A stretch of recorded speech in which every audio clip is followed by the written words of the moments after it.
તો જા તો આપણે પનીરનું શાક બનાવવાનું છે. તો જા પનીર આપણે ઘેરા બનાવ્યું છે, ભેંસ વિયાણી છે એટલે સરસ મજાનું પનીર છે. અને જે આપણે સીણી નાખ્યું છે પનીર કાજુનું શાક બનાવવાનું છે. તો આપણે કાજુ લઈ આવ્યા છે અને ટમેટાની ગ્રેવી છે અને આમાં ડુંગળીની ગ્રેવી છે અને લસણ છે. તો લીલું લસણ છે.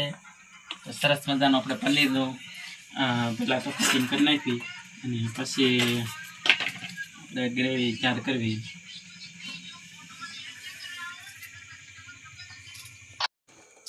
તો આપણે જો તપેલી ચૂલા પર મૂકી દીધી છે અને એમાં તેલ નાખી દીધું છે. હવે આપણે તેલ આવે ત્યારે રાઈને જેવું નાખવાનું છે. હજી આપણે તેલ ખાય એવું નથી અને આવીશું. તો આપણું તેલ આવી ગયું છે. આપણે એમાં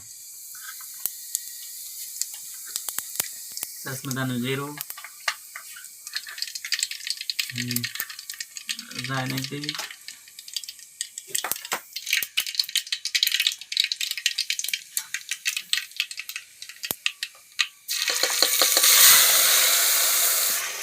ડુંગળીને આપણે થોડીક વાર સાંકળી જોઈએ.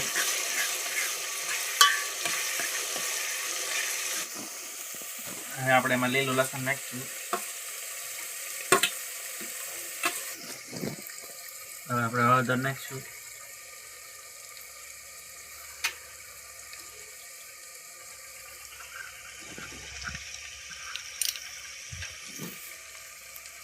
ચટણી નાખીશું. સ્વાદ અનુસાર મીઠું નાખીશું.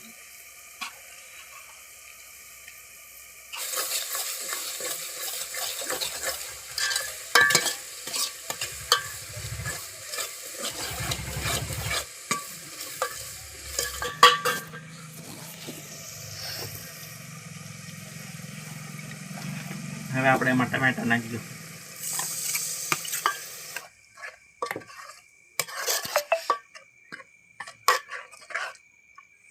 ટમેટા નાખીને આપણે એમાં થોડુંક પાણી નાખી દઈશું. આપણે અંદર કાજુ નાખી દઈશું કારણ કે કાજુને થોડુંક પાણી ચડતા વાર લાગશે. એમાં પનીર એડ કરી દઈશું થોડુંક.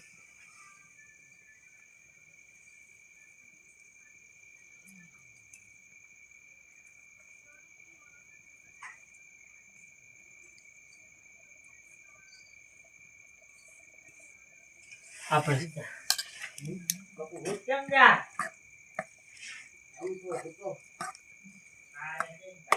હવે આપણે લીધો છે પનીરનો મસાલો.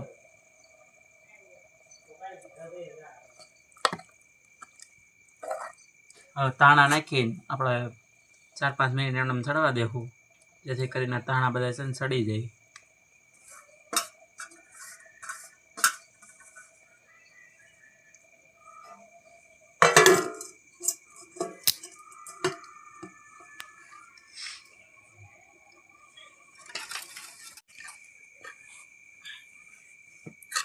તો જો સરસ મજાનું આપણું શાક છે અને સાથે આપણે બનાવ્યા છે આલુ પરોઠા અને રોટલી એટલે રોટલી હતી છે.